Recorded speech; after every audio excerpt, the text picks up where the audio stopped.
তাদের মেহনতটা কম নয়, পরিশ্রমটা কম নয়। মসজিদ হঠাৎ করে হয়নি তো, টুপিটা হঠাৎ করে পাইনি আমরা। সাহাবে কেরাম হুজুরগণেরা কত মেহনত করেছেন। আজকের দিনে আমরা সহজে ইসলামকে পেয়ে গেছি, তাই ইসলামের কোনো গুরুত্ব নেই। আমাদের কাছে মজলিসের চেয়ে বাজারের গুরুত্ব বেড়ে গেছে। কথা ঠিক বলছি না ভুলবো? সহজে পেয়ে গেছি, এই জন্য নিতে চাই না আমরা। আমার নবী পাক কত কষ্ট করেছেন, নিজের জন্মভূমি ছেড়ে মদিনাতে চলে যেতে হলো। কতটা কষ্ট পেলে নিজের জন্মভূমি ছেড়ে যেতে হয়। মদিনার মানুষেরা আমার নবীকে পেয়ে চাঁদ পেয়ে গেল, কালেমা পড়ে মুসলমান হতে লাগলো। জোরে হয় না সুবহান? আর একটু জোরে হয় না সুবহান? মক্কার মানুষেরা এবারে চিন্তায় পড়ে গেল, মুহাম্মদ আমাদের হাতের গোড়ায় ছিল, নাগালের মধ্যে ছিল, ওকে আমরা দমিয়ে রাখতে পারতাম। এখন তো আমাদের নাগালের বাইরে, না জানি কি করছে। একদিন হয়তো বড় দল তৈরি করে আমাদের মক্কায় আক্রমণ করবে, কাবাটা কেড়ে নেবে। তখন আমরা কি করব? আমাদের গদি চলে যাবে, নেতৃত্ব চলে যাবে। অতএব মুহাম্মদকে শেষ করতে হবে, মেরে ফেলতে হবে। দল তৈরি করলো মদিনায়। আমার নবীর কাছে দলটা যাবে, আমার নবীকে কোন রকম বুঝিয়ে সুঝিয়ে মক্কায় আনবে। তারপরে ওরা তাদের কাজটা করবে। মুসলমানের ছেলেরা, এই দলটি মদিনায় আমার নবী পাকের দরবারে হাজির হয়ে গিয়েছে। আমার নবী পাককে বোঝাতে নিয়ে গিয়েছে, ইয়া রাসূলুল্লাহ, ইয়া হাবিবাল্লাহ, হুজুর মক্কার মানুষেরা আমাদেরকে পাঠিয়েছে। তারা আপনাকে সেদিন ভুল বুঝিয়েছিল, ভুল বুঝে আপনার উপরে জুলুম করেছে, অত্যাচার করেছে। আজকে তারা নিজেদের ভুলটা বুঝতে পেরেছে, তাই আপনাকে নিয়ে যাওয়ার জন্য আমাদের পাঠিয়েছে। সুতরাং আপনি আপনার জন্মভূমিতে ফিরে চলুন, মক্কা জমিনে ফিরে চলুন। মক্কা মানুষেরা আপনার হাতে হাত দিয়ে ঈমানের কালেমা পড়ে নেবে। ও নওজওয়ানেরা, ঠিক এই মুহূর্তে আমার আল্লাহ পাক তার হাবিবকে বাধা দিলেন, আটকে দিলেন। আমার হাবিব আপনি যাবেন না কেন? আল্লাহ তো জানেন। জানেন না? জানেন না? আপনি এখন যাবেন না। এখন যদি মদিনা ছেড়ে মক্কায় যান, মদিনা ইসলাম প্রচার ব্যাহত হবে। ধরে নেন 3 দিন টাইম লাগবে মদিনা থেকে মক্কায় যেতে। এই 3 দিনে মদিনায় 150 লোক তো কলেমা পড়বে। আর 150 নয়, 100 লোক তো পড়বে। কথা বলে না কেন? তো এই সময় মদিনা ছেড়ে যাওয়া মানে ইসলামের ক্ষতি না লাভ? আমার হাবিব আপনি যাবেন না। এমত অবস্থায় আমার নবী সাল্লাল্লাহু আলাইহি ওয়াসাল্লাম 10 জন সাহাবা হুজুরকে ডাক দিলেন, তাদেরকে নিয়ে একটা দল তৈরি করে দিলেন। এই দলে যায়েদ ইবনে ওয়াসা আছেন, খুবাইব ইবনে আদি রয়েছেন। আমার নবী খুবাইব ইবনে আদিকে নেতা করে দিলেন, লিডার বানিয়ে দিলেন। এবারে ওয়াদা জারি করলেন, ও খুবাইব ইবনে আদি, বেরিয়ে পড়ো মক্কার উদ্দেশ্যে, আল্লাহর ইসলামের খিদমত করতে হবে। জোরে হবে না সুবহান? এই কতজনার দল? তাড়াতাড়ি বলেন। 10 জন। তার মধ্যে একজনকে কি করলেন? নেতা। কি করলেন? 10 জনার দল, আবার নেতার দরকার আছে? জি, একজন নেতার দরকার। কিন্তু এটা আমাদের মাথায় 2024 সালে দাঁড়িয়েও আমাদের মাথায় ঢুকলো না। এই আপনার গ্রামে কত লোকের বসতি? মোটামুটি হাজার 1000 লোকের একটা গ্রাম, নেতা আছে আপনার? কথা বলেন। এই আমি রাজনৈতিক নেতার কথা বলছি না, হ্যাঁ, আমি ধর্মীয় নেতার কথা বলছি। টেনে ওইদিকে নিয়ে চলে যাবে। কেউ এখন এক জায়গার স্টিকার আরেক জায়গায় চিপকে দিলেই তো হলো। আমি বলবো এক লিয়ে লাগিয়ে দেবে আর এক জায়গায়। এগুলো খুব ভয় লাগে ভাই। তো আমাদের 1000 লোকের গ্রাম, কোন নেতা নেই, রাখিনি আমরা, প্রয়োজন মনে করিনি। এই কারণে যেখানেই যাচ্ছি মার খাচ্ছি। নেতা নেই তো। বাংলা জমিনে মুসলমান তুমি লাঞ্ছিত, তামাম ভারতবর্ষের জমিনে মুসলমান তুমি বঞ্চিত, তামাম পৃথিবী জুড়ে তুমি অত্যাচারিত, নিপীড়িত। কেননা তুমি নেতা মানোনি, নেতার অনুসরণ করো না, তুমি তোমার কোনো নেতাই তো রাখোনি। নেতা না থাকার কারণে মার খায়। যদি নেতা থাকতো এই হাল হতো? কথা বলেন। আমরা নেতা রাখিনি তাই মার খাই। যেখানেই যাই সবাই ধরে একবার করে দিয়ে চলে যায়। ঠিক বলছি না ভুল? আপনি ক্লাসে বেঞ্চে বসে আছেন, একটা করে স্টুডেন্ট ঢুকছে, মাথায় একটা চাটি মেরে আগের বেঞ্চে গিয়ে বসছে। আবার একজন এলো, সাপাট করে লাগিয়ে ফের আগিয়ে গিয়ে বসলো। কথা বুঝছেন না? এরকম হয় না? হয়নি? ঠিক আমাদের হালটা ওই রকম। যে আসে সেই বাজায়, যে আসে সেই বাজাই। কেন? কেননা আমার হয়ে চিল্লানোর মতো আমি একজনকেও বানাতে পারিনি। আমরা সবাই মোড়ো, সবাই মাতব্বর। এই জন্য নেতার দরকার আছে না নেই গো? আছে। এটা 2024 সালে দাঁড়িয়েও আমাদের মাথায় ঢুকলো নেই। হ্যাঁ, নেতা রেখেছি আমরা, তবে তারা নামের নেতা। কিসের নেতা? জোরে বলেন, কিসের? নামের নেতা। ইমাম। ইমাম মানে কি? এই ইমাম মানে তো নেতা, ও নামের নেতা নয়। ইমাম ওর নেতৃত্ব কত দূর? ওই 4 দেওয়ালের ভিতর, ওর বাইরে আর আছে? ইমামের নেতৃত্ব এর বাইরে নয়। ওর বাইরে যদি ইমাম নেতৃত্ব দিতে যায়, এই মানুষগুলোই, এই বসে থাকা মানুষগুলোই সেই দিন ফতোয়াবাজি করে বলবে, তুমি ইমাম হয়ে মসজিদের বাইরে কেন? আমার নেতৃত্ব এই মজলিসের ভিতর, আমার দরবারের ভিতর।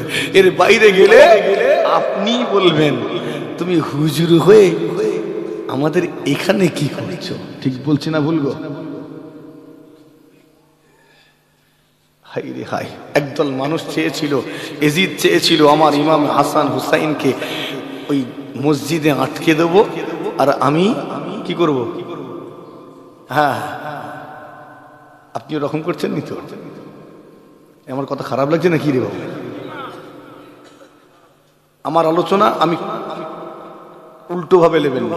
আমি ধর্মের কথা বলতে এসেছি। উল্টো জায়গায় লাগালে আপনি দায়ী হবেন। আমাকে হকটা বলতে। মুসলমানের ছেলেরা, নওজওয়ানেরা, তরুণেরা, এমন বর্ণনায় পাওয়া যাচ্ছে, হাদিস শরীফ যারা পড়েছেন মিলিয়ে নেবেন। আমার নবী 3 জনাকে নিয়ে একটা দল বানিয়েছেন।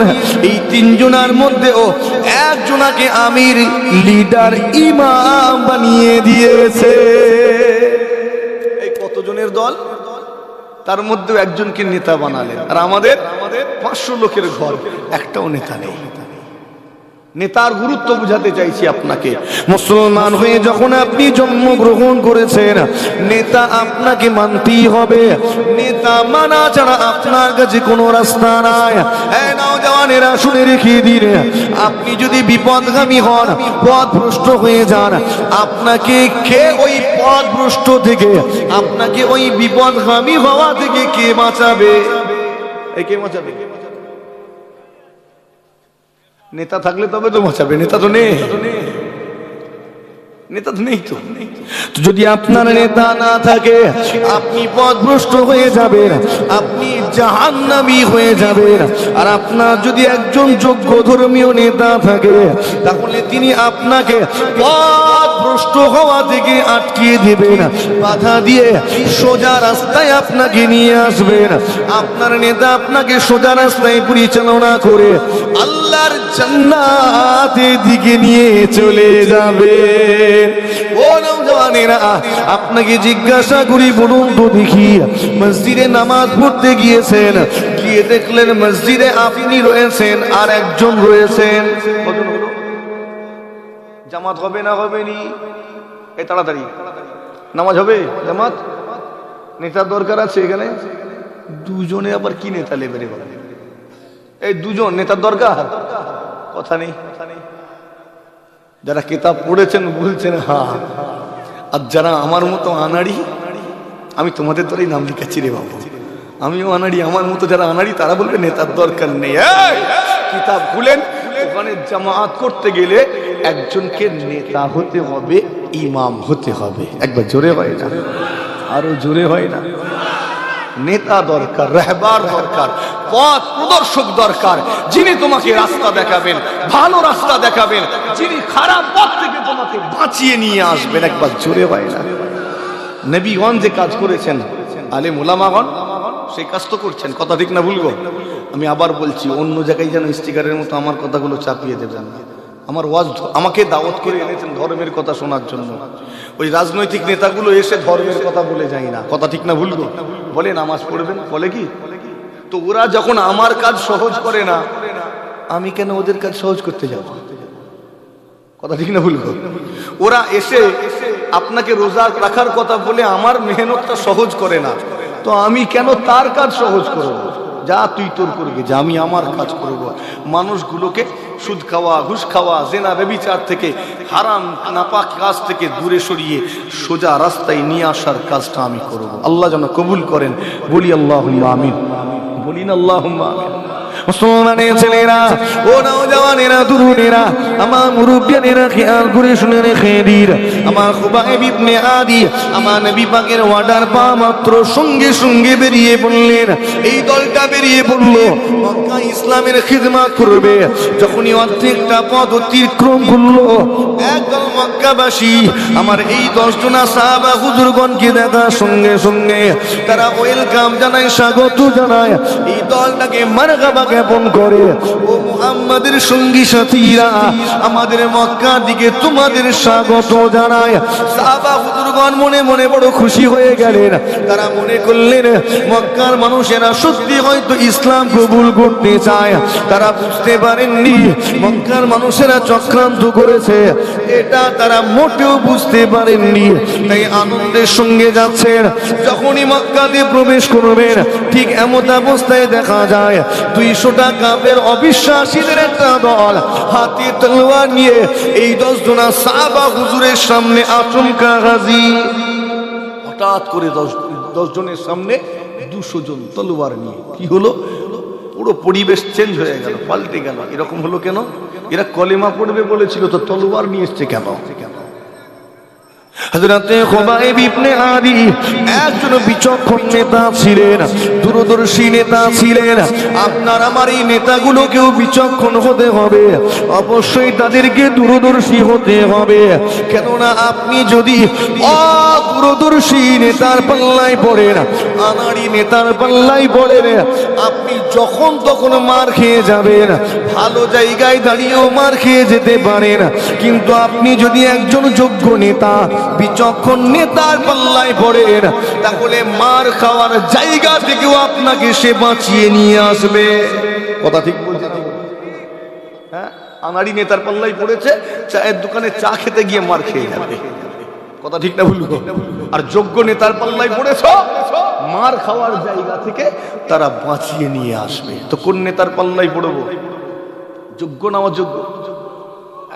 আমাদের নেতাগুলোকে যোগ্য হতে হবে। কিন্তু বাস্তব একটা কথা বলবো, হ্যাঁ, আমাদের অধিকাংশ ধর্মীয় নেতা হলেন আমার মতো অযোগ্য, আমার মতো অদূরদর্শী, আমার মতো আনাড়ি। অধিকাংশ ধর্মীয় নেতা ও একদিকে টান লেবে তো একদিকেই যাবে। কথা বুঝছেন? খারাপ লাগছে মনে হয়। আমি কার নাম বলবো? নিজের নাম দিয়ে চালাচ্ছি, ওই জন্য, যাতে আপনি বলতে না পারেন যে হুজুর অমুককে ঠেসেছে। না, আমি নিজেকেই দিচ্ছি। সতর্কতা অবলম্বন করুন, নিজেকে মজবুত করে নিন। হযরতে খুবাইব ইবনে আদি রাদিয়াল্লাহু তাআলা আনহু সঙ্গে সঙ্গে নির্দেশ দিলেন, ওয়াদা দিলেন, আমার নবী সঙ্গী সাথীরা, তোমরা তোমাদের কোষ থেকে তলোয়ার গুলো বের করে ফেলো। বাকি 9 জনা সঙ্গে সঙ্গে তলোয়ার বের করে ফেললেন। কয়েক মুহূর্তে সংঘর্ষ লেগে গেল। একটু কথাটা চিন্তা করে দেখুন, সাহাবা হুজুরগণ জানতেন আমরা সংখ্যায় কম রয়েছি, অনেক কম। তারা 200 জন, আমরা 10 জন। এই অসম লড়াইয়ে আমরা টিকতে পারবো না। তথাপিও তারা ময়দান ছেড়ে পালিয়ে গেলেন না। এখানে তাদের প্রাণ বাঁচানোর অনেক সুযোগ ছিল, তাদের জান বাঁচিয়ে নেওয়ার অনেক সুযোগ ছিল তাদের সামনে। তারা ইচ্ছা করলে পালিয়ে যেতে পারতেন, তাদের প্রাণটা বেঁচে যেত, অথবা হাত তুলে সারেন্ডার করতে পারতেন, তাহলে প্রাণটা অন্তত বেঁচে যেত। কিন্তু তারা সেই দিনে ময়দান ছেড়ে পালিয়ে যাননি। প্রাণ বাঁচানোর জন্য নিজ ধর্ম ত্যাগ করে কুফারে কুরাইশদের দলে যোগ দেননি, সারেন্ডার করেননি, আত্মসমর্পণ করেননি। কেননা সাহাবায়ে কেরাম হুজুরদের বলেছিল, জান চলে যাই, যাক অসুবিধা নাই, আমার ঈমান যেন না যায়। তাদের কাছে নিজের জানের চেয়ে ইমানের মূল্যটা অনেক অনেক গুণ বেশি ছিল। জোরে হয় না? আর আমাদের কাছে কোনটার মূল্য বেশি, জানেন না ইমানের? জোরে বলেন। সত্যটা বেরিয়েছে, আমাদের কাছে আমাদের জানের মূল্য বেশি ইমানের চেয়ে। ইমান চলে যাক, অসুবিধা নেই, জানটা যেন টিকে যায়। এই জন্যই তো আমরা যেখানেই যাই লাঞ্ছিত। কথা ঠিক না ভুল গো? আমাদের কাছে ইমানের কোনো মূল্য নেই। যে জাতি নিজের 200 টাকার জন্য 500 টাকার জন্য ইমান বিক্রি করে, ও কি ইমানের গুরুত্ব বুঝবে? হ্যাঁ, সাহাবা হুজুরগণ জানতেন আমরা সংখ্যায় কম। আমরা তো অতীতেও কম ছিলাম, বদরে কম ছিলাম না, ছিলাম নি? এই বদরে কত? 313 আর 1000-এর বেশি। আমরা কম না বেশি? ওহদের ময়দানেও কম, যেখানেই যাবেন আমরা কম। আজকেও তো কম, কিন্তু তারা সেদিন যেখানেই গেছেন মাথা উঁচু করে সম্মানের সঙ্গে গেছেন। একবার জোরে হয় না? তুলনামূলক আমরা আজকে একটু বেশি হয়েছি পার্সেন্টেজে। তারপরেও যেখানে যাই লাঞ্ছিত হয়, অপমানিত হয়, বঞ্চিত হয়। ঝাঁটা, জুতো আর লাথি জোটে নসিবে। কেন? কেননা আমরা নেতা মানিনি, তারা নেতা মেনেছেন, মানার মতো মেনেছেন। নেতা মানা কাকে বলে জানেন? নেতা মানা কাকে বলে? নেতা যেটা বলবে ওটাই শেষ কথা, ওটাই শেষ। নেতা ঠিক বললেও ঠিক, যদি নেতার মুখ থেকে ভুলটা বেরিয়ে যায়, ওই মুহূর্তে, ওই ময়দানে, ওই পরিস্থিতিতে নেতার ভুলটাও ঠিক। পরে বিচার হবে ঘরে বসে যে তোমার ওই সিদ্ধান্ত নেওয়াটা ভুল ছিল, ওটা পরের ব্যাপার। ওই ময়দানে কোনো দ্বিমত করা যাবে না, ভুলটাও ঠিক। কেন? দ্বিমত করা মানে দলটা ভাগ হবে দুটো দলে। কথা ঠিক না ভুল? একতার দিকে খেয়াল করে নেতার ভুলটাকেও ঠিক বলে মানতে হবে। কিন্তু আমরা পারি না। আমরা আমাদের নেতার বদনাম করি, গীবত করি, আমরা গালিগালাজ দেই। সতর্কতা অবলম্বন করুন, নিজেকে মজবুত করুন, ঈমানকে দৃঢ় করুন। ও নওজওয়ানেরা, সাহাবা হুজুরগণেরা বীর বিক্রমের সঙ্গে তলোয়ার পরিচালনা করেন, কুফারে কুরাইশদেরকে কতল করেন, নিজেরাও শহীদ হন। সেই দিনে সাহাবা হুজুরগণের সংখ্যা ছিল মাত্র 10 জন। শহীদ হতে হতে 8 জন শহীদ হয়ে গেলেন, রয়ে গেলেন 2 জন। এই 2 জনকে তারা বন্দী করে নিয়ে গেল। একজনা খুবাইব ইবনে আদি, অপরজনা যায়েদ ইবনে ওয়াসা। এই 2 জনকে বন্দী বানিয়ে নিয়েছে। তারা অনেক ক্লান্ত, অনেক দুর্বল, কেননা দীর্ঘ পথ অতিক্রম করেছেন, মদিনা থেকে মক্কাতে সফর করেছেন। এই সফরে অনেক ক্লান্তি, অনেক ক্ষুধার্ত। তারা ওই অবস্থায় লড়াইয়ের সম্মুখীন হয়েছেন। আরো বড় ক্ষুধার্ত, আরো বেশি ক্লান্ত হয়ে গিয়েছেন। ওই অবস্থায় তাদেরকে বন্দী করা হয়েছে। এখন তারা বড্ড বেশি ক্লান্ত, বড্ড বেশি ক্ষুধার্ত। একজনা কুরাইশ নেতা খাদ্যপূর্ণ খানজা নিয়ে খুবাইবের সামনে হাজির। ও খুবাইব, তোমার কি ক্ষুধা লেগেছে, ভোগ লেগেছে? তুমি কি আহার করতে চাও? এই খাবার গ্রহণ করতে চাও? আমরা তোমাকে খেতে দেব, তবে একটা শর্ত রয়েছে, যে মুহাম্মাদের হাতে হাত দিয়েছো, এই মুহাম্মাদের হাত তোমাকে ছেড়ে দিতে হবে। কি মনে হয় আমার খুবাইব হাত ছাড়বেন না খাবার ছাড়বেন? কোনটা? জোরে বলে। হাত ছাড়বেন না? আরে খাবার ছেড়ে দিলে না খেতে পেয়ে মরে যাবে তো। হ্যাঁ? আর আজকের মুসলমান কি করতাম? কুকুরের মতো আঁচড়া পাঁচড়ি করে খেতাম। কিসের মতো? খারাপ লাগছে নাকি আপনাদের? আমরা কুকুরের মতো আঁচড়া পাঁচড়ি করে খেতাম।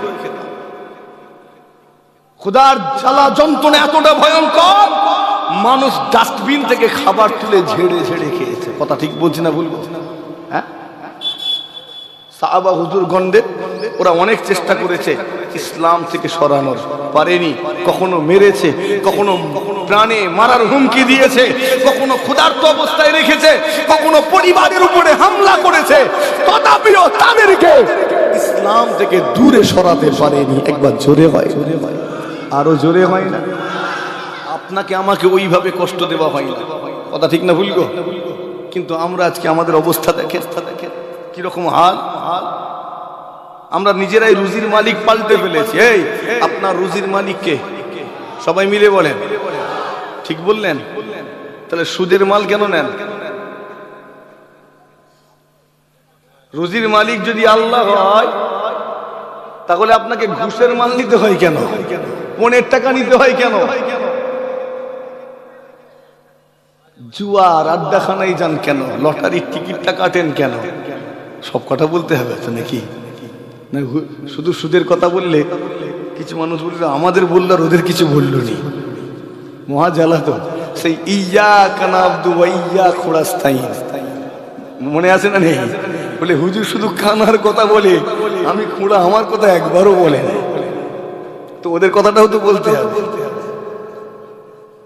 তো আমাদের ভরসা যদি আল্লাহর উপরে থাকতো, আল্লাহ আমার রাজ্জাক রুজির মালিক, তাহলে আমি ঠিক সবর করে থাকতাম, তিনি আমাকে ঠিক রুজি জুগিয়ে দেবেন। আমি দুনিয়ায় আসার আগে আমার রুজি নির্ধারণ করে দিয়েছেন, অতএব আমি আমার রুজি ঠিক পেয়ে যাব। সবর করে থাকলেই পেয়ে যেতাম, কিন্তু পারলাম না ভরসাটা রাখতে, ভেঙে ফেললাম, সুদের আশ্রয় নিলাম, মালিক পাল্টে ফেললাম। কথা বলে না কেন? তবে মালিক পাল্টানোর পরেও আজও আমার আল্লাহ তো আপনাকে খাইয়ে থাকেন। জোরে হয় না সুবহানাল্লাহ। আপনি নামাজ পড়েন না, তথাপিও আল্লাহ খাওয়ান। মুসলমানের ছেলেরা, ওরাও জওয়ানেরা, তরুণেরা, আমার নবীর গোলাম খুবাইব ইবনে আদি সেই দিনে খাবারটা ফিরিয়ে দিলেন, প্রত্যাখ্যান করলেন। সেই খাবার আমার দরকার নয়, যে খাবার আমাকে আমার রাসূল থেকে দূরে সরিয়ে দেয়, যে খাবার আল্লাহ ভোলা করে দেয়, এই খাবার আমার প্রয়োজন নাই, ফিরিয়ে দিলেন। সারাটা দিন অভুক্ত অবস্থায় কেটে গেল, কিছু আহার করা হলো না। পরের দিনে আমার খাদ্য পূর্ণ খাঞ্চা নিয়ে হাজির। ও খুবাইব, তুমি কি খেতে চাও? তুমি কি আহার গ্রহণ করতে চাও? এই খাবার তোমার জন্য, তবে শর্ত হলো মুহাম্মাদের হাত ছেড়ে দিতে হবে, ইসলাম ছেড়ে দিতে হবে, কালেমা ভুলে যেতে হবে। আমার নবীর গোলাম সঙ্গে সঙ্গে জানিয়েছিলেন, আমি খুবাইব মরে যেতে রাজি, তথাপিও মুহাম্মাদের হাত আমি ছেড়ে দিব না।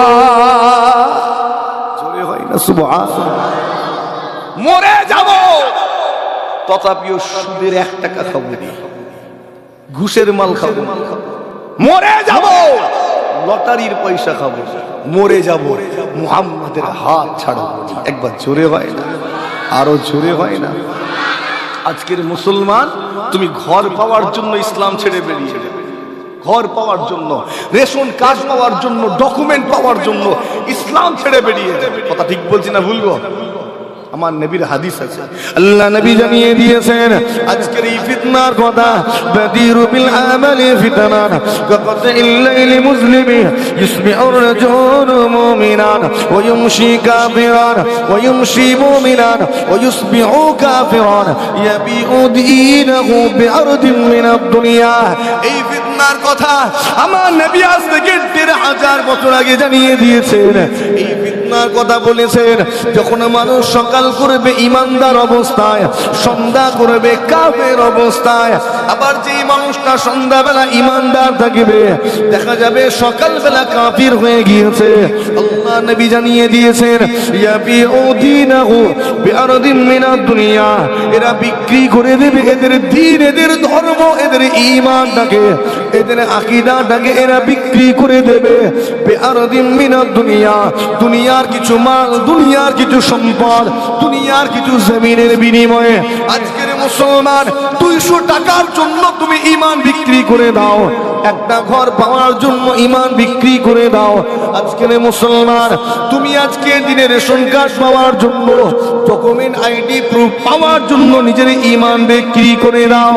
তুমি ইসলামের গুরুত্ব কি করে বুঝবে? তুমি কি বুঝবে ঈমানের গুরুত্ব, কালিমার গুরুত্ব? তুমি তো এটাকে অর্জন করোনি, সাহাবা হুজুরগণ অর্জন করেছেন, তুমি তো পেয়ে গেছো। এটা কথা ঠিক বলছি না ভুল? আমরা পেয়ে গেছি, অর্জন করতে হয়নি। সাহাবা একরাম হুজুরদেরকে অর্জন করতে হয়েছে। আজীবন মানুষ যেটা সহজে পায় সেটার গুরুত্ব বোঝে না। কথা ঠিক বলছি না ভুল? রাখতেও পারে না, সহজে যেটা পেয়ে যায় সেটা রাখতে পারে না, কিন্তু যেটা মেহনত করে অর্জন করে ওটার গুরুত্ব দেয় না, দেয় না? কথা বলেন, ওটার গুরুত্ব দেয়। তো ইসলাম সহজে পেয়ে গেছি আমরা, এজন্য গুরুত্ব নেই। সাহাবা ইকরাম হুজুরদেরকে অর্জন করতে হয়েছিল, এই জন্য তারা এটার কদর বুঝেছেন। কথা ঠিক বলছি না ভুল? হ্যাঁ, নিজেকে মজবুত করুন। মুসলমানের ছেলেরা, ও নওজওয়ানেরা, তরুণেরা, আমার নবীর বাগুনেরা, সংক্ষেপ করে বলি, ইসলামটা আমরা অত সহজে পেয়ে যাইনি গো। আপনার আজকে দিনে এই ঝাপবেড়িয়ার বাড়িতে বাড়িতে এই কালেমা হঠাৎ করে চলে আসেনি। এটার পেছনে অনেক মেহনত আছে, অনেক ত্যাগ স্বীকার আছে, অনেক কুরবানি রয়েছে, অনেক শহীদের শাহাদাত রয়েছে গো। হঠাৎ করে আমরা পেয়ে যাইনি। নওজওয়ানেরা, আমার মুরব্বিয়ানেরা, শুনে রেখে দিন, খুবাইব ইবনে আদি পুনরায় খাবার ফিরিয়ে দিলেন। আমি মরে যাব তথাপিও মুহাম্মাদের হাত ছেড়ে দেব না। দ্বিতীয় দিন আর করা হলো না, সেই দিনটাও অভুক্ত অবস্থায় কাটিয়ে দিলেন। শারীরিকভাবে বড় দুর্বল হয়ে পড়লেন। তৃতীয় দিন আবারও খাবার হাজির করা হয়, হুজুর আবারও খাবার ফেরত দিলেন। এইভাবে পঞ্চম দিন, ষষ্ঠ দিন, সপ্তম দিন, সাতটি দিন, সাতটি রাত কেটে গিয়েছে। হুজুরের কাছে খাবার পেশ করে শর্তারোপ করে, হুজুর শর্ত মানেন না, খাবার প্রত্যাখ্যান করেন, ফিরিয়ে দেন। হুজুর আমার 7 দিন 7 রাত না খেয়ে না দে বড় কমজোর, বড় দুর্বল হয়ে গিয়েছেন। একটা মানুষ যদি একদিন খাবার না খায়, 2 দিন 3 দিন খাবার না খায়, মানুষটা ক্লান্ত হয়ে যাবে, দুর্বল হয়ে যাবে, কমজোর হয়ে যাবে। জি হ্যাঁ, আমার নবীর এই গোলামটা 7 দিন 7 রাত কিছু আর করেননি।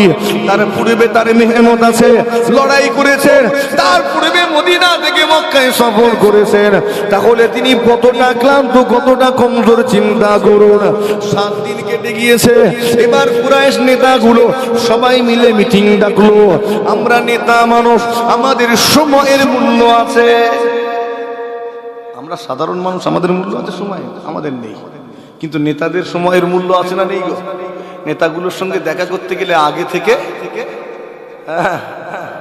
সব আগে থেকে রেডি করতে হয়। 6 মাস পরে গিয়ে দেখা হবে, কথা ঠিক না ভুল? হ্যাঁ, তাদের দুয়ারে ঘুরে ঘুরে তোমার চটি পর্যন্ত ক্ষয়ে গেছে। তো নেতাদের সময়ের দাম আছে। কুরাইশ নেতাগুলো মিটিং এ বসেছে, এই আমরা অনেক টাইম দিয়েছি, এর পেছনে 7 দিন খরচ করেছি, পাল্টাতে পারি না, আর দিতে পারবো না, আমাদের সময়ের মূল্য আছে, আর কত টাইম দেব? ফাইল ক্লোজ করো, খুবাইবের ম্যাটারটা ফিনিশ করো, অর্থাৎ কি করো? শেষ করে দাও, শেষ করে দাও। মিটিং এর মাধ্যমে সিদ্ধান্ত নিল, আমার খুবাইব ইবনে আদিকে তারা শেষ করে দেবে, কতল করে দেবে। মক্কার অলিতে গলিতে তারা ঘোষণা করে দিল, ও মক্কার মানুষেরা শোনো শোনো শোনো, আমরা মুহাম্মাদের গোলাম খুবাইব ইবনে আদিকে অমুক সময়ে অমুক ময়দানে হত্যা করব, তোমরা সকলে চলে এসো। সেই দিনেই ঘোষণা শুনে মক্কার মানুষেরা বড় খুশি হয়েছিল, বড় আনন্দিত হয়েছিল।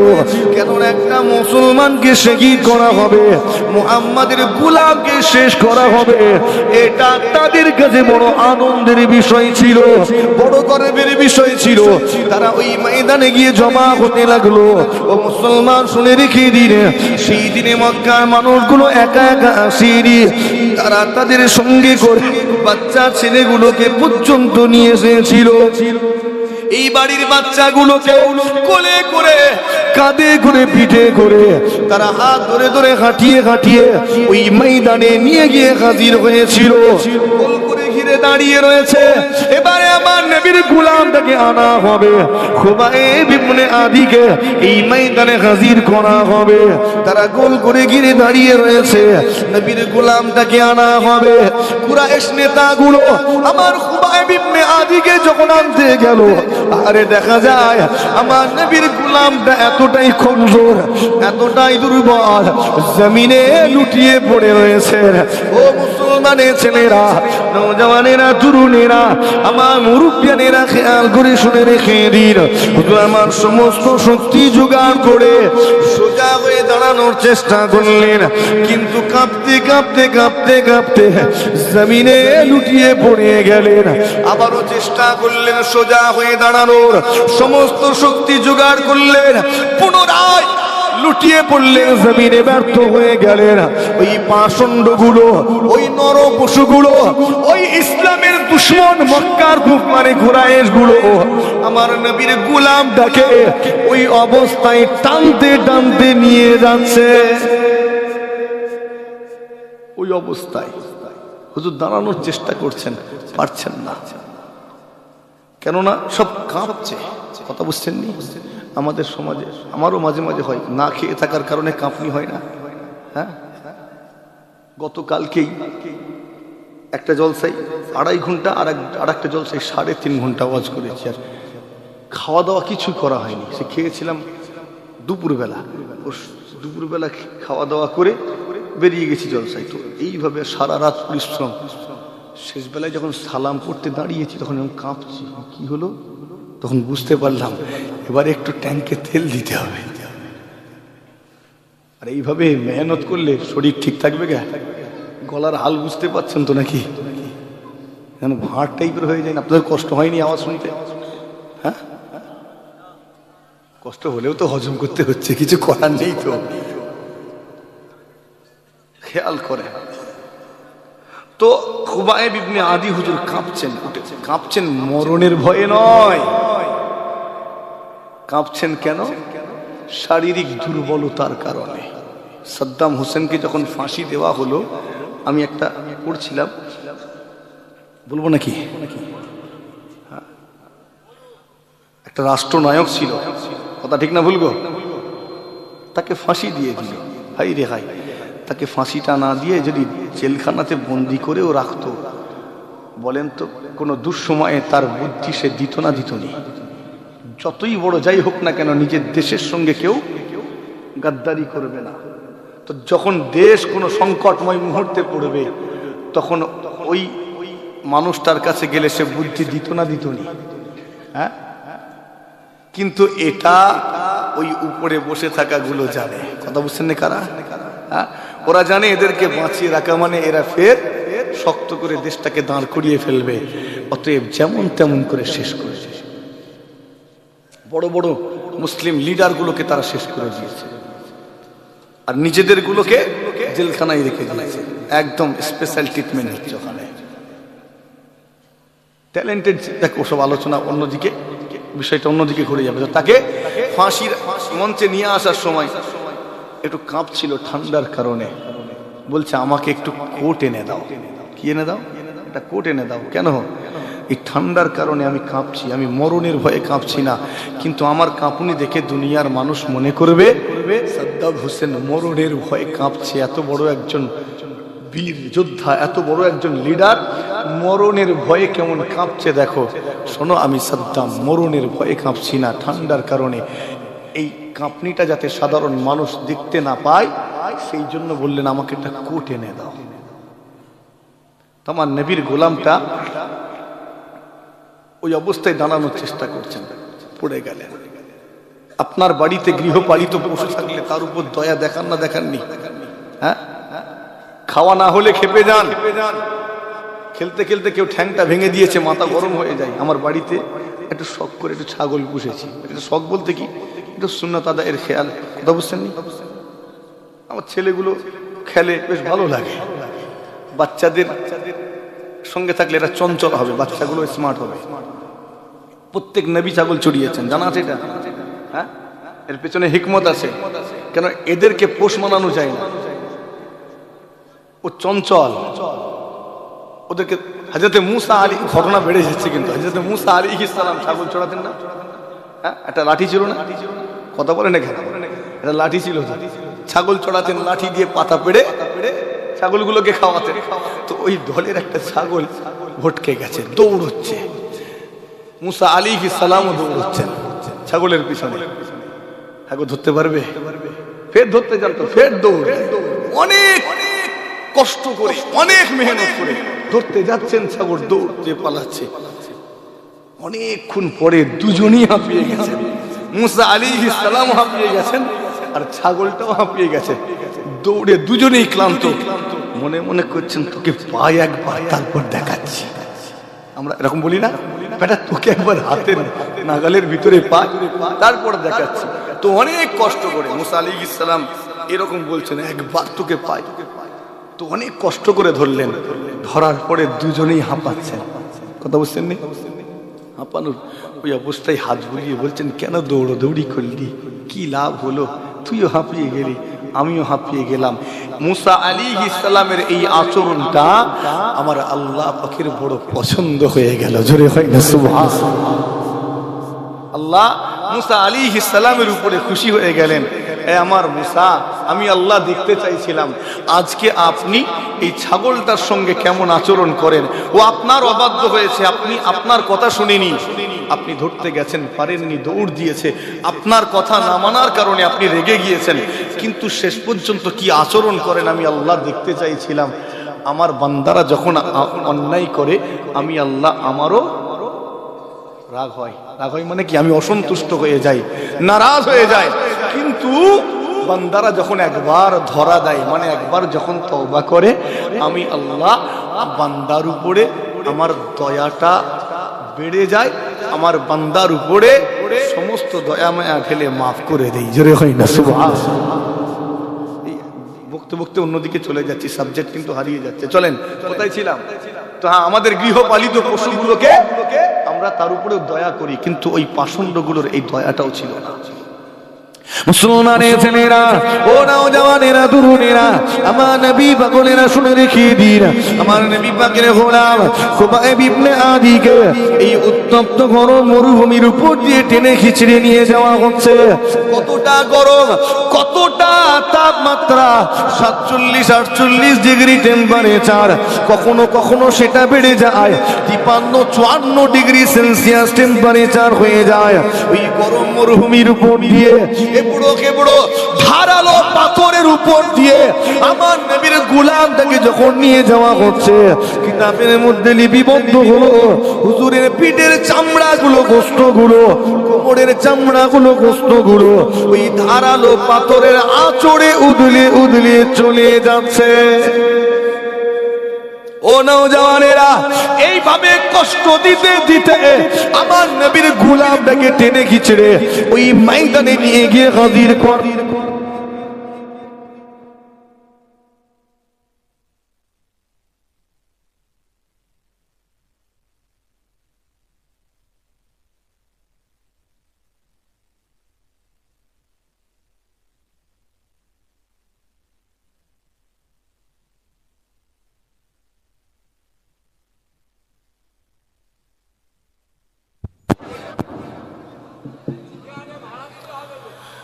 ও আল্লাহ, দুরূদ শরীফ। আল্লাহুম্মা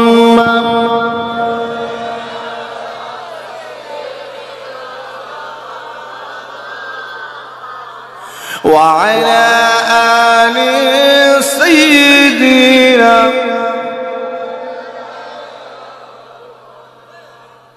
এরকম ওয়াজের মাঝখানে যদি এরকম ব্যাঘাত ঘটে, মুড ঠিক থাকে গো? হ্যাঁ, আমি বুঝতে পারছি নি। জেনারেটরের মালিক কে আছে এখানে?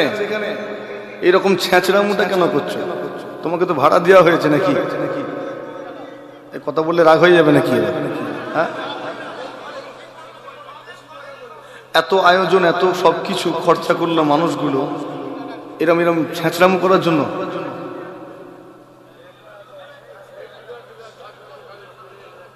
না, মুড একটু নষ্ট হয় না?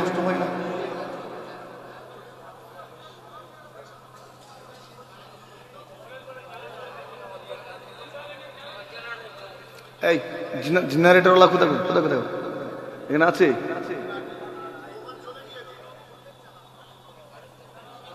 এই বিয়ে বাড়ি নাকি যে কারেন্ট চলে গেছে, বাবু মেনটা তুলে দিল? মজলিস 4 ঘন্টার মজলিস, কথা ঠিক না ভুল হয়ে যাবে। এই 4টে ঘন্টা একটুখানি আবার এরকম দ্বারা হবে নাকি?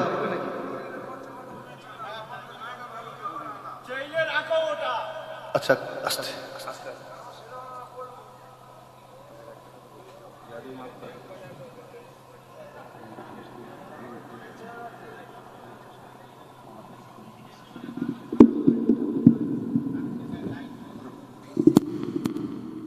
বুঝতে পেরেছি। জেনারেটর না, জেনারেটর করেছেন, এবারে ওয়াজের মাঝখানে বন্ধ করলে মুড খারাপ। দেখ, বোঝেন, বুঝতে পেরেছি আমি।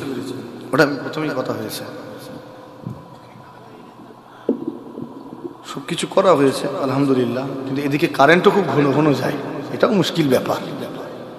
দেখ, আমাকে যেটা জানানো দরকার বলে মনে করেছেন যে পারমিশন নিয়েছেন, তারা কারেন্ট অফিস থেকে পারমিশন নিয়ে করেছেন, টাকাও দিয়েছে। পারমিশন নেওয়া মানে টাকা দিতে হয়। আবার জেনারেটরও করেছেন, দুটো ইন্তজাম করেছেন। কারেন্টে চলছে, যা তেল বাঁচে আর কি, বুঝছেন নি? তেলটাও তো বাঁচবে। এদিক ওদিক করতে গিয়ে মাঝখান থেকে আমার ওয়াজের মূল পয়েন্ট হারিয়ে যাচ্ছে। আর করবেন এরকম তো?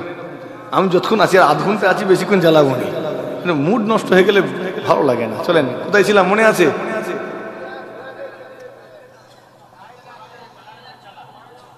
কারেন্ট চলে গেল। হ্যাঁ, ময়দানে নিয়ে গিয়ে হাজির করলো। চারিদিকে গোল করে ঘিরে দাঁড়িয়ে আছে, মাঝখানে একটা খুঁটি পুঁতে আমার নবীর গোলামটাকে বাঁধা হলো। আমি আর চিল্লাচিল্লি না, সংক্ষেপ করে বলি, পরে আবার ভালো করে হবে। তো হাত দুটো পেছনে করে নবীর গোলামটাকে বাঁধা হলো ওই খুঁটির সাথে।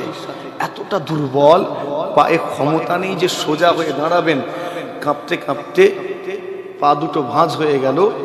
হুজুর এই দড়িতে খুঁটির উপরে ঝুলে আসেন, এতটা দুর্বল, এতটা কমজোর হয়ে গেছে।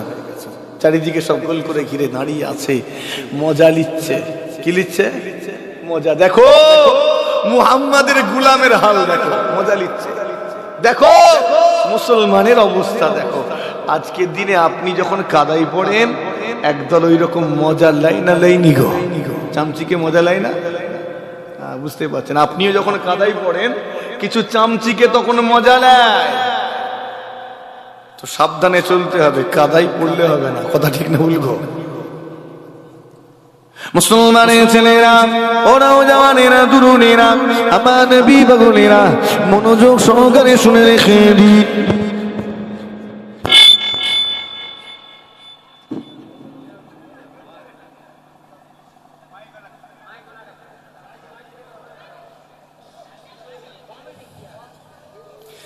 এখন মাইক ঠিক আছে, কিন্তু মাঝখানে এরকম হচ্ছে কেন? ওর চেঞ্জ করলো নাকি আবার?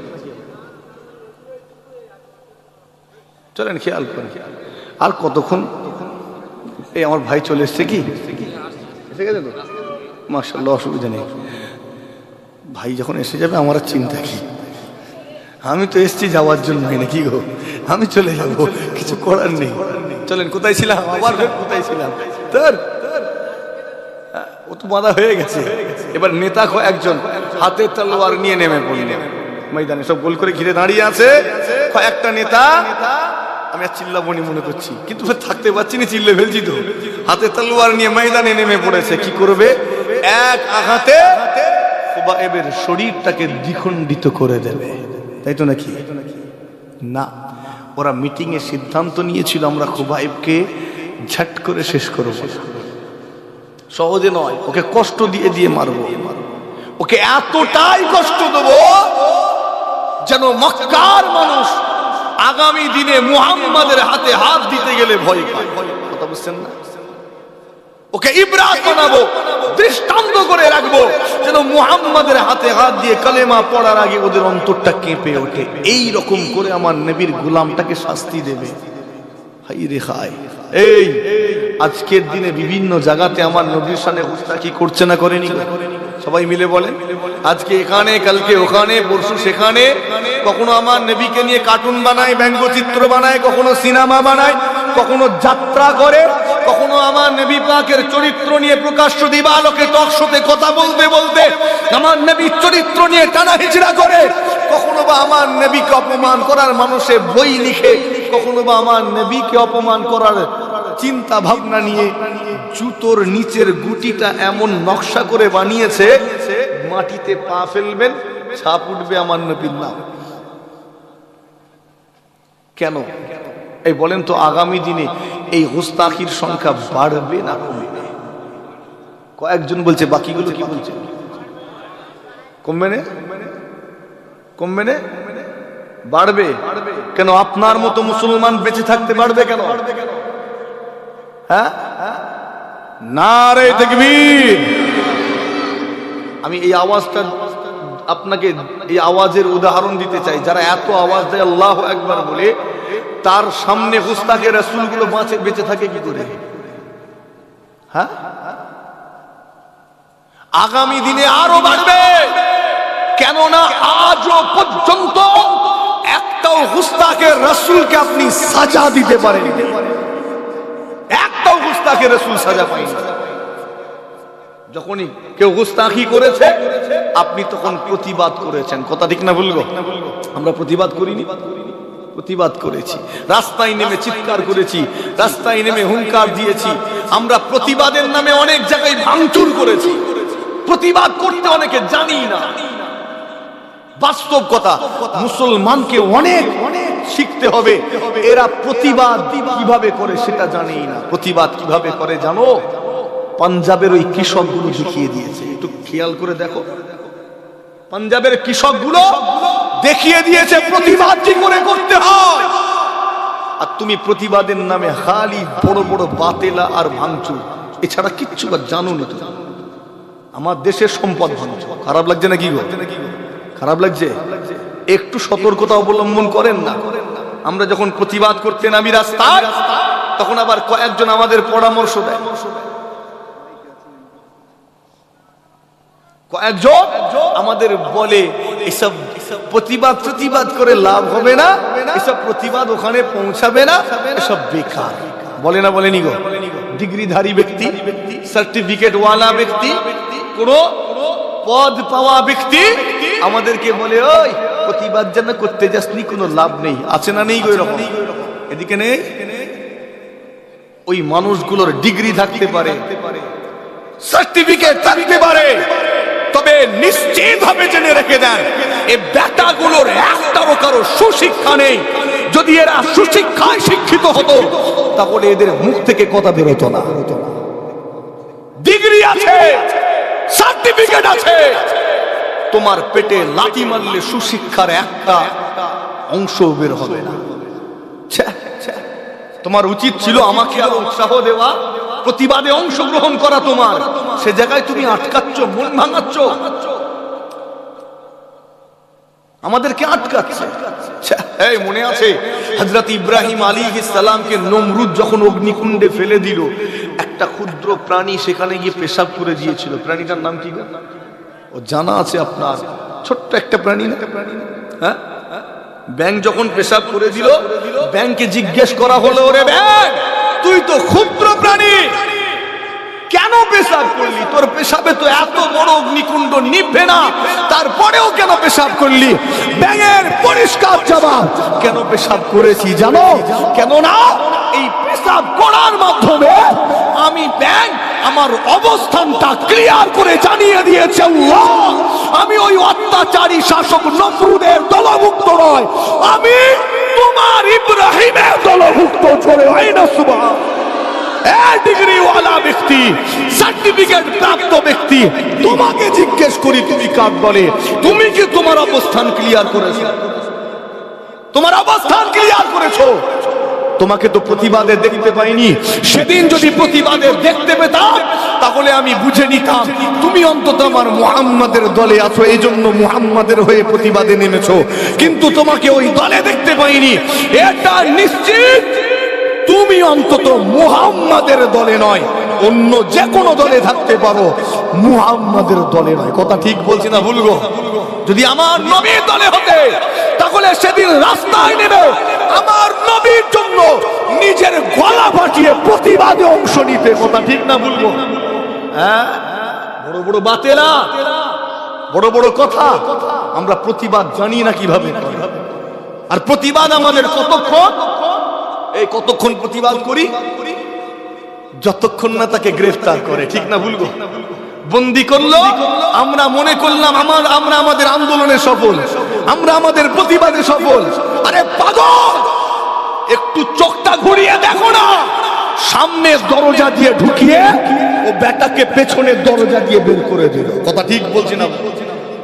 সামনের দরজা দিয়ে ঢুকিয়ে পেছনের দরজা দিয়ে বের করে দেওয়া হলো। এটা মাথায় ঢুকছে না। স্বাধীনতার এতগুলো বছর হয়ে গেল, আজও জাগতে পারোনি, আর কবে জাগবে তুমি? আমরা কতটা পিছিয়ে আছি। এই যে ওয়াকাফ বিল নিয়ে যে সমস্যা, এই ওয়াকাফ বিল নিয়ে যে সমস্যা, এখানে কটা মুসলমান জানি কি হয়ে আছে ওখানে? আস্তে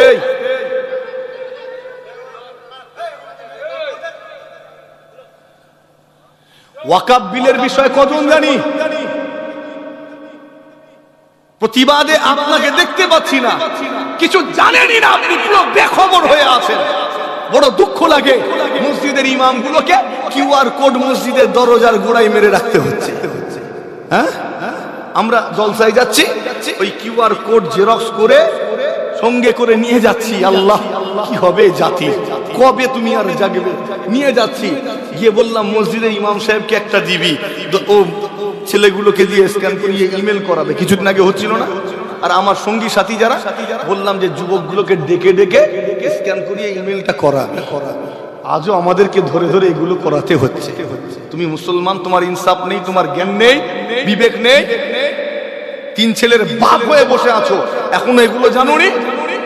তোমার মরণের পরে ওই মসজিদটা বন্ধ, তোমার মরণের কি বেঁচে থাকা অবস্থাতেই বন্ধ করে দেবে।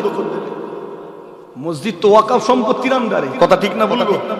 মাদ্রাসা, কবরস্থান,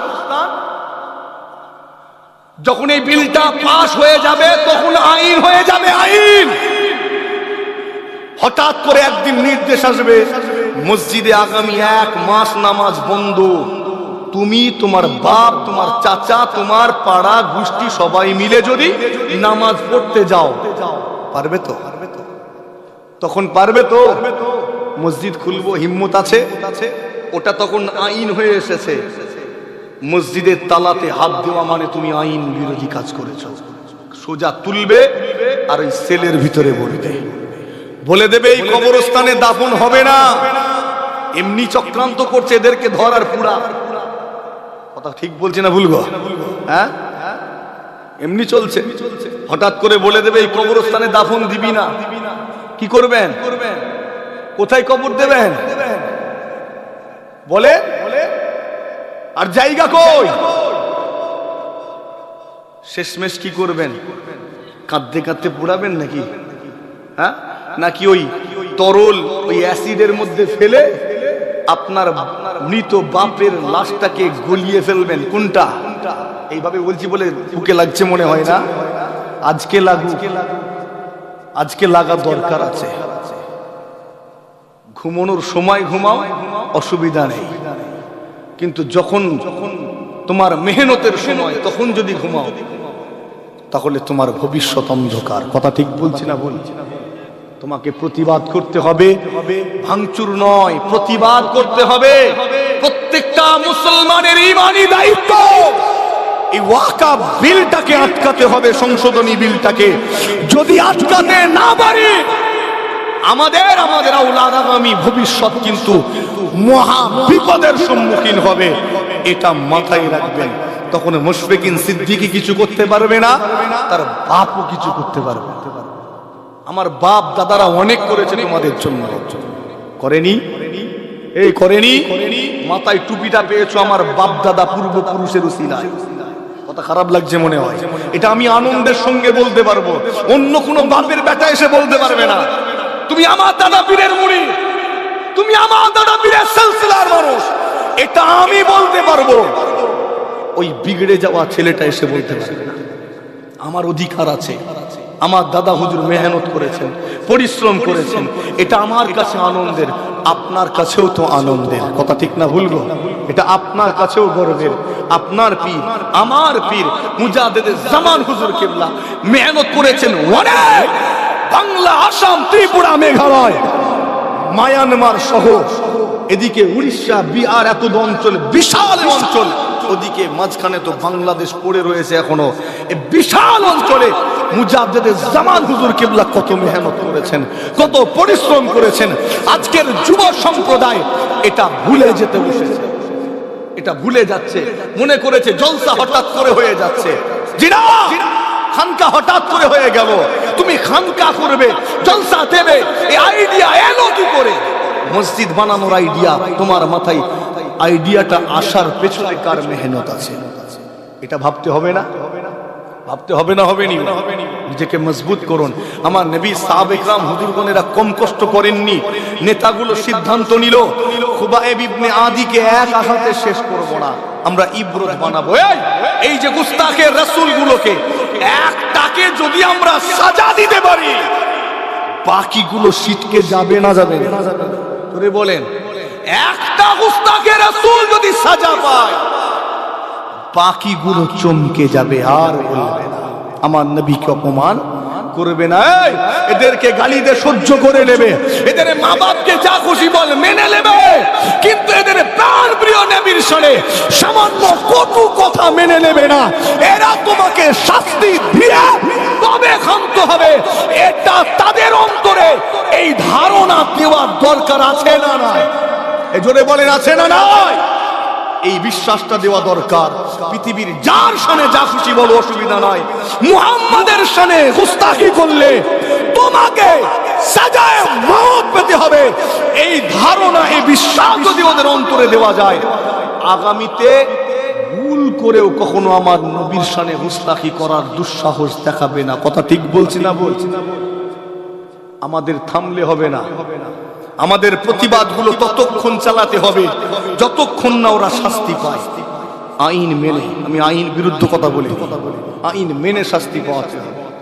মুসলমানের ছেলেরা, ও নওজওয়ানেরা, তরুণেরা, আমার নবী বাগনেরা, কুরাইশ নেতাগুলো কয়েকজনা হাতে তলোয়ার নিয়ে নেমে পড়ল আমার খুবাইব ইবনে আদিকে হত্যা করবে। একজনা কুরাইশ নেতা তলোয়ারে ডগা দিয়ে এদিক থেকে হুজুরের শরীরে খোঁচা দেয়। হুজুর আমার সঙ্গে সঙ্গে চিৎকার করে, হুজুরের শরীর থেকে রক্ত ফিসকিরি দিয়ে বের হতে লেগেছে। হুজুর আমার চিৎকার করে পাঠ করেন, আশহাদু আল্লা ইলাহা ইল্লাল্লাহু ওয়া আশহাদু আন্না মুহাম্মাদান আবদুহু ওয়া রাসূলুহু। এদিক থেকে একজন কুরাইশ নেতা তলোয়ারে ডগা দিয়ে হুজুরের শরীরে খোঁচা দেয়, পুনরায় রক্ত ফিসকিরি দিয়ে বের হয়। হুজুর আমার আবার উচ্চ আওয়াজে পাঠ করেন, আশহাদু আল্লা ইলাহা ইল্লাল্লাহু ওয়া আশহাদু আন্না মুহাম্মাদান আবদুহু ওয়া রাসূলুহু। সামনের দিক থেকে খোঁচা দেয়, রক্ত ফিসকিরি দিয়ে বের হতে লেগেছে। হুজুর আবারও কালেমায়ে শাহাদাতের বাণী পাঠ করেন। মক্কার কুফারে কুরাইশ গুলো সব রেগে গেল, ক্ষেপে গেল। একসঙ্গে তারা রেগে গিয়ে আমার খুবাইবের উপরে হামলা শুরু করে দিল। চর মারে, কিল মারে, লাথি মারে, তলোয়ারে ডগা দিয়ে ইচ্ছা মতো খোঁচা দেয়। হুজুর আমার সঙ্গে সঙ্গে পাঠ করেন, আশহাদু আল্লা ইলাহা ইল্লাল্লাহু ওয়া আশহাদু আন্না মুহাম্মাদান আবদুহু ওয়া রাসূলুহু। তারা কেন একসঙ্গে হামলা শুরু করলো? রেগে গেল। কেন রেগে গেল? তোরে বলেন কেন? কেন না তুমি মুহাম্মাদের নাম নিয়েছো। কার নাম নিয়েছো? মুহাম্মাদের নাম। যে মুহাম্মাদের নাম শুনলে তাদের কলিজা ফেটে যায়, যে মুহাম্মাদের নাম শুনলে তাদের অন্তর চূর্ণ বিচূর্ণ হয়ে যায়। তুমি সেই মুহাম্মাদের নামে সাক্ষ্য দিচ্ছ ওই মুহাম্মাদ নাকি আল্লাহর রাসূল। ওদের ফাটবে না ফাটবে নি? জোরে বলেন, ফাটবে না ফাটবে নি? একসঙ্গে রেগে গিয়ে হামলা, হ্যাঁ একসঙ্গে।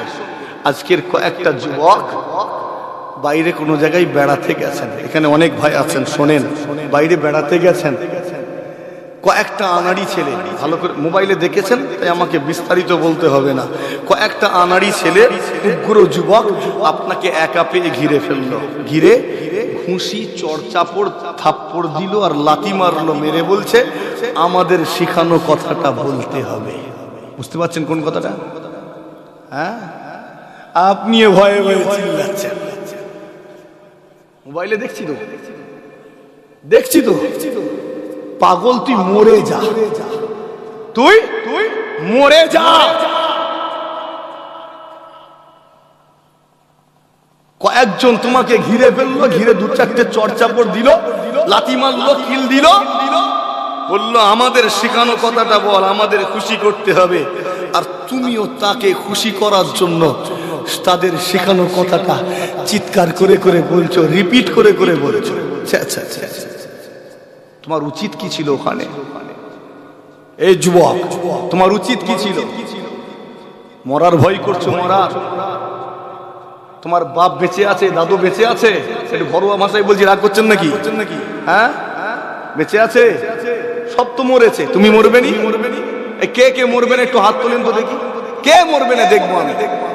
সব বেটা মরে যাবে, তুমিও মরবে, আমিও মরব, মরতে সব কটা কি হবে? তাহলে ভয়ে দৌড়চ্ছ কেন? ভয়ে দৌড়চ্ছ কেন? এত ভয় কিসের তোমার? আচ্ছা, তোমার ওই জায়গায় দাঁড়িয়ে করণীয় কি ছিল, বলা উচিত কি ছিল?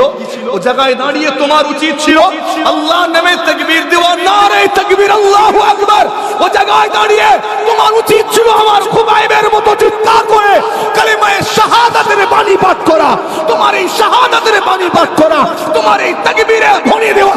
এটার কারণে আল্লাহ ওই কাফেরের অন্তরে ঈমানের আলোকে জ্বালিয়ে দিতে পারেন। জোরে হয় না সুবহান? আরো জোরে হয় না সুবহান? কিন্তু মুসলমান, তুমি সেই দিনে ভীত সন্ত্রস্ত হয়ে পড়লে তাদের শেখানো কথাটা বলে দিবে, তাদের শেখানো কথাটা বলে দিবে। মরে যাওয়া দরকার ছিল। মুসলমানের ছেলেরা, ওরাও জওয়ানেরা, তরুণেরা, আমার নবী বগনেরা, আমি আপনাকে আঘাত করতে আসিনি, আমি আপনাকে চোট দিতে আসিনি।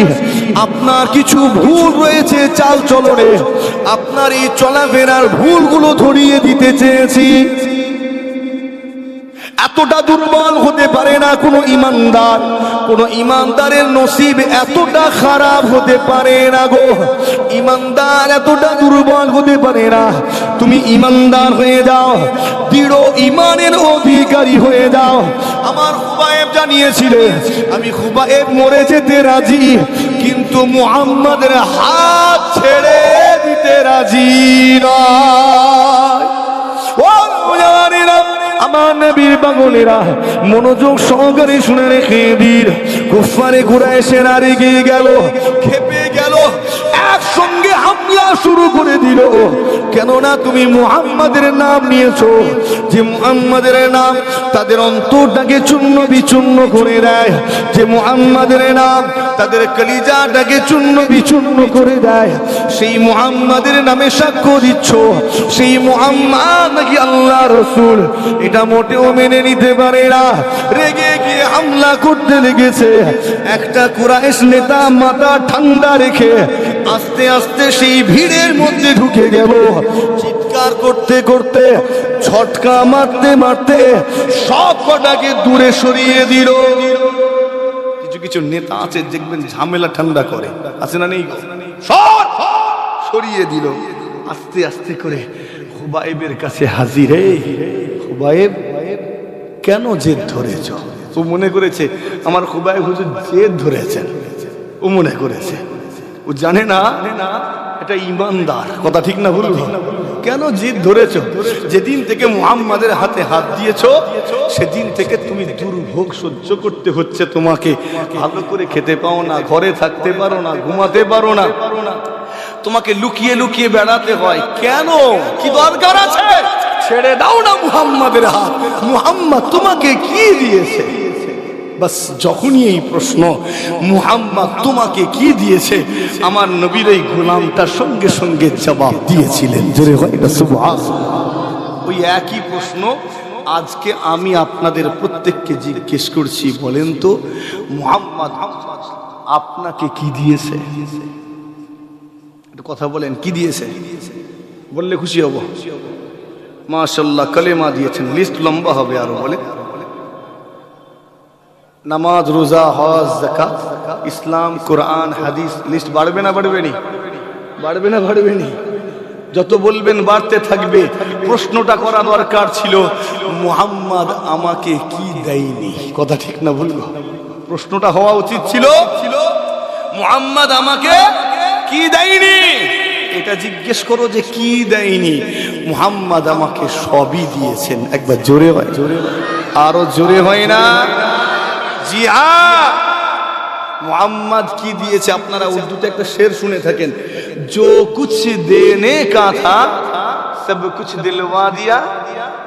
সবাই মিলে বললে খুশি হব। जो कुछ देने का था सब कुछ दिलवा दिया कमली वाले ने। একবার জোরে হয় না সুবহান? যা কিছু দেওয়ানোর ছিল, পাওয়ানোর ছিল, সব কামলিওয়ালা নবী আমাদেরকে পাইয়ে দিয়েছেন। জোরে হয় না? আরো জোরে হয় না? এই টুপিটা কে পাইয়ে দিয়েছে? জোরে বলেন কে? আমার কামলিওয়ালা। জোরে হয় না? সুবহানাল্লাহ। দাড়ি রাখা জানতাম না, কে শিখালো? জোরে বলেন কে? আমার কামলিওয়ালা। জোরে হয় না? এই পোশাক পরতে জানতাম, এই পোশাকটা পরতে জানতাম, খবর নেন সব কাঁচা মেরে হাঁটুর উপরে সব কাঁচা মেরে কাপড় তুলে ঘুরতো। কথা ঠিক না ভুল গো? এই পোশাক পরিধান করা কে শেখালো?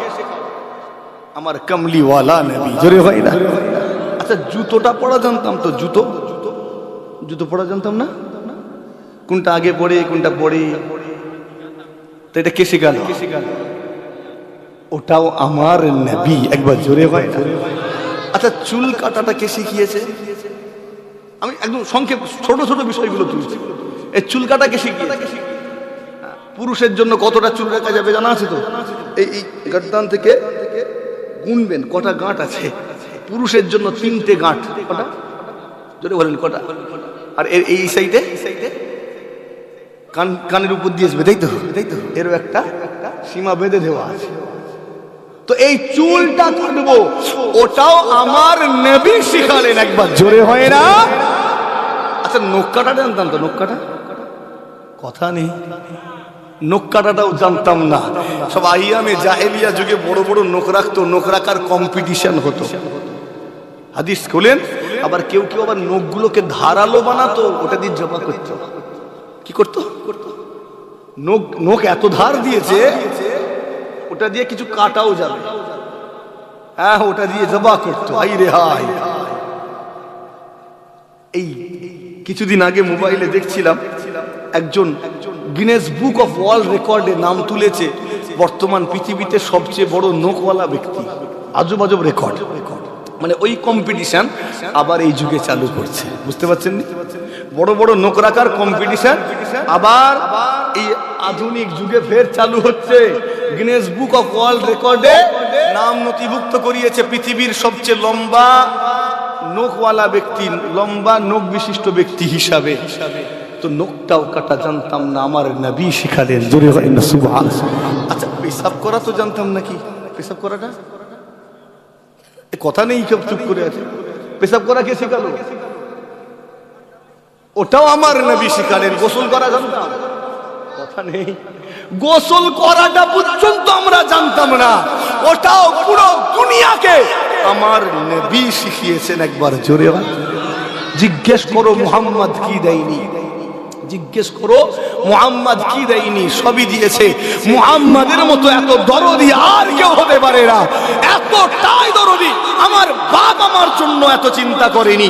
আমার বাপ তার জন্মের সময় মুশফিকিনকে নিয়ে ভাবেনি। আমি আমার জন্মের সময় আমার ছেলেটাকে নিয়ে ভাবিনি। কথা ঠিক না ভুল গো? কিন্তু আমার নবী তার আগমনের মুহূর্তে আপনাকে আমাকে নিয়ে ভেবেছেন। কথা ভুল বললাম না ঠিক বললাম? তার আগমনের সময় আপনাকে আমাকে নিয়ে ভাবছেন। কচি কচি ঠোঁট নাড়িয়ে আল্লাহকে বলছেন, আল্লাহ ইয়া রাব্বি হাবলি উম্মতি, ইয়া রাব্বি হাবলি উম্মতি, ইয়া রাব্বি হাবলি উম্মতি। আল্লাহ আমার গুনাহগার উম্মতের কি হবে? আগমনের সাথে সাথেই ভাবছেন। একবার জোরে। এত দরদি আর কে আছে যুবক? যে নবী তোমাকে এত ভালোবাসে, তুমি সেই নবীকে ভুলে আজকে গুনার কাজ করো কি করে? একটু খেয়াল করো। তোমার মতোই যুবকগুলো সেদিন আমার নবীর হাতে হাত দিয়ে ঈমানের কালেমা পড়ে নিয়েছিল। তারা ইসলাম কবুল করে ইসলামের জন্য নিজের জানকে কুরবান করে দিয়েছিল। জোরে হয় না সুবহানাল্লাহ? আর আজকের যুবকের হাল দেখেন, মশলা খেয়ে মোবাইল ঘেটে ঘেটে পিঠটা বেঁকিয়ে ফেলেছে। কথা ঠিক বলছে না বলবো? রাত 2টোর সময় ঘুমোতে যায় আর বেলা 10টার সময় ঘুম থেকে ওঠে। আজকের আমাদের বাড়ির যুবক, আর সেই দিনের যুবকের অবস্থাই খারাপ লাগছে মনে হয়। কষ্ট লাগছে নাকি? একটু বেশি কড়া কড়া বলে ফেলছি। কি করব, বলে ফেলছি, বলে ফেলতে বাধ্য হচ্ছে। বড় দুঃখ লাগছে ভাই। নিজেকে মজবুত করুন, ঈমানকে মজবুত করুন। এত চিন্তা আপনাকে আমাকে নিয়ে আর কেউ করেনি। এমনকি বিচারের দিনেও আমার নবী আপনাকে আমাকে ভুলে যাবেন না। জোরে হয় না সুবহানাল্লাহ? আমার নবী, আমরা যখন জাহান্নামে চলে যাব, আমার নবী আপনাকে আমাকে নিয়ে চিন্তায় থাকবেন, সিজদায় চলে যাবেন। আল্লাহ আমার গুনাহগার উম্মতের নাজাত দিন, গুনাহগার উম্মতের নাজাত দিন আল্লাহ, আমার গুনাহগার উম্মতকে নাজাত দিন। আর আল্লাহ আমাদের নাজাত দিতে থাকবে, জোরে হয় না সুবহান। আমার নবীকে আল্লাহ বলবেন, আমার হাবিব আপনি এবার সিজদা থেকে মাথাটা তুলেন, অনেক হয়েছে, এবার মাথাটা তুলেন আমার হাবিব। আর সিজদায় পড়ে থাকবেন না, আমার নবী সিজদা থেকে মাথা তুলবেন না। আল্লাহ আমি ততক্ষণ সিজদা থেকে মাথা তুলবো না যতক্ষণ না আমার উম্মতের গুনাহগার শেষ ব্যক্তিটাও জাহান্নাম থেকে নাজাত না পাবে, আমি রাসূলুল্লাহ সিজদা থেকে মাথা তুলবো না। জোরে হয় না, আরো জোরে হয় না। এত কে ভেবেছে আপনার আমার জন্য, এত কে চিন্তা করেছে? কেউ পারবে? আর কারো চিন্তা করার ক্ষমতা নেই। আপনাকে আমাকে নিয়ে এত ভাবনা কেউ আর ভাবেনি, একজনই ভেবেছেন, তিনি আমার নবী। একবার জোরে হয় না, আরো জোরে হয় না। এই জন্যই তো আজ বলি, ইয়া রাসূলুল্লাহ আপনার কদমে আমার জান, আমার মা বাপের জান কুরবান হয়ে যাক। জোরে হয়। সাহাবা ইকরাম হুজুরদের বলি এটা ছিল, ইয়া রাসূলুল্লাহ আমার মা বাপের জান আপনার কদমে কুরবান হয়ে যাক। জোরে হয়, আরো জোরে হয় না।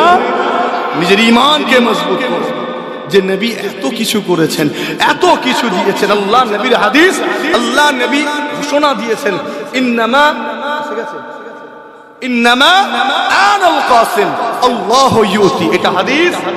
আজও যখন কেউ কোনো আলেম হাদিস শরীফ খুলে পড়ে, এই হাদিসটা তারা পড়ে থাকে। এই আমার নবী বলছেন, ইন্নামা আনাল কাসিম আল্লাহু ইউতি।